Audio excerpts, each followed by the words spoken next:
Good afternoon. My name is Nelke. I live in Belgium and I have two sons. My oldest son, Pers, he has had a car accident in September 2010. He was sitting in the back of the car with a friend who didn't have yet his driver's license. They reanimated him and brought him to the hospital. When we arrived in the hospital, the doctor told us he had damaged his stem, his brain stem, and that he didn't think he will survive the day. After 5 days, we saw him breathing himself. I know the day that we were very, very happy because we thought, yes, our boy will be back. Then they tried to remove him out of the subcoma, but that didn't work. So they told us he's in coma and we have to wait.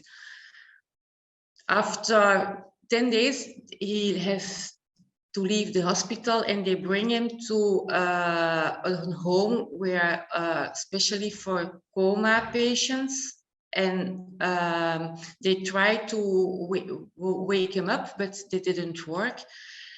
But my husband and I and his girlfriend, his brother, he had really the feeling that he wants to tell us something, that he wants to communicate with us. But when I told the doctors told us, you are a mom, you are a dad, excuse me, you are a mom, you are a dad, and you want to see things, but the things you see are not real. And we were a little bit in shock because we thought, are we people like that? No, we see what we see, we feel what we feel, but they didn't believe us. One day, 2 years later, I was with an appointment with my dentist and I was reading an article about Dr. Laurijs.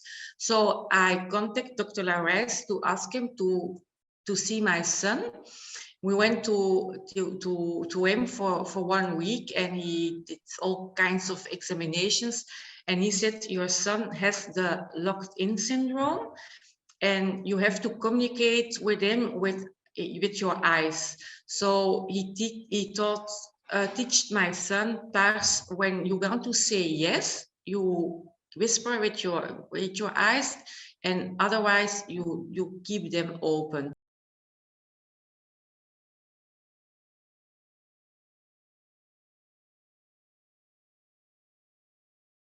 Once we knew that, we searched for a revalidation center in Belgium to make more progress in the communication.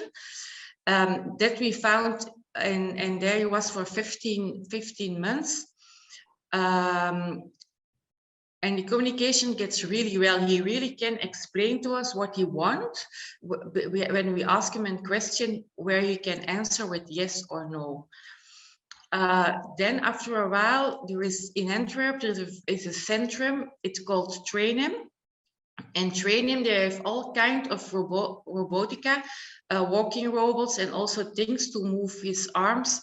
And the first 7 years after the car accident, my son was in hospital for 27 times, mostly problems with his lungs.